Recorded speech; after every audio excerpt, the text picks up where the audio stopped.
ఈరోజు ఎర్రబెల్లి దయాకర్ రావు గారి వ్యాఖ్యలు చూస్తుంటే చిలక జోస్యం చెప్పినట్టుగా 25 మంది కాంగ్రెస్ ఎమ్మెల్యేలు ఏదో కాంగ్రెస్ నుంచి దూరమవుతున్నట్టు, మా అధిష్టాన వర్గం మా రేవంత్ రెడ్డి గారి పైన రాహుల్ గాంధీ గారు ఏదో దూరం పెట్టినట్టుగా, రాహుల్ గాంధీ గారిని ప్రసన్నం చేసుకోవడానికి వెళ్తున్నట్టుగా,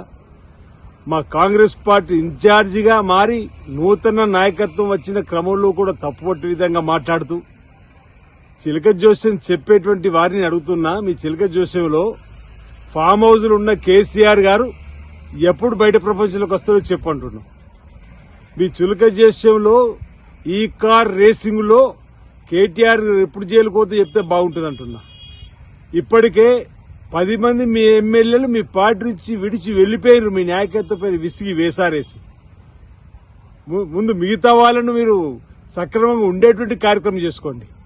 ఈరోజు మీరు మాట్లాడేటువంటి మాటలు వక్రీకరించే విధంగా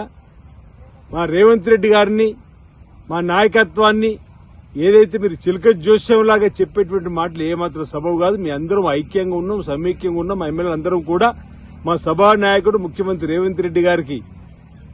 మా డిప్యూటీ సీఎం మంత్రులు అందరం కూడా అండదండలుగా అందిస్తూ, ప్రజాపాలన అందిస్తూ ముందుకు పోతుంటే చూస్తూ ఓర్వలేక మా ప్రభుత్వం వచ్చిన 3 రోజుల నుంచే ఈ ప్రభుత్వం పడిపోతుంది చెప్పని, 13 మాసాలైపోయినా పడిపోలేదు చెప్పినటువంటి ఇది కుట్రలతోటి బాధతోటి మాట్లాడేటువంటి మాటలే మీ మాటలు తప్ప మా పార్టీలో అందరం కంఫర్ట్ గా ఉన్నాం. మేము మా అగ్రనేత రాహుల్ గాంధీ గారు చెప్పిన మాటను వింటూ, మా మల్లికార్జున ఖార్గే గారు ఇచ్చిన ఆదేశాలు పాటిస్తూ ఏఐసీసీ పీసీసీ రెండు సమాంతరంగా ఓవైపు కులగణన జరిపించి, ఓవైపు ఎస్సీ మాదిగకు సంబంధించినటువంటి సుప్రీంకోర్టు తీర్పును ఏబీసీ వర్గీకరణకు ప్రయత్నం చేస్తూ రేపు 42% రిజర్వేషన్ కూడా మార్చి మొదటి వారంలో రాజకీయంగా, విద్యాపరంగా, ఉద్యోగపరంగా ఇవ్వాలని చెప్పి తీర్మానం చేయబోతున్న క్రమంలో ప్రజలకు ఇచ్చిన హామీలను ఒక్కొక్కటి అమలు చేస్తూ ముందుకు పోతుంటే, మీ హయాంలో రైతు రుణమాఫీ అని చెప్పి మిత్తి మాఫీ చేసిన మీరు ఈరోజు మేము 21 కోట్లు మాఫీ చేసి రైతులకు సంబంధించి సన్నవడ్లకు బోనస్ ఇస్తూ, ఈరోజు ఇందిరమ్మ ఇండ్లు ఇచ్చే కార్యక్రమం మొదలు పెడుతూ 500కే గ్యాస్ సిలిండర్ ఇచ్చి, గృహజ్యోతి ద్వారా పేదలకు ఇంటి కరెంటు బిల్లు ప్రభుత్వమే కడుతూ,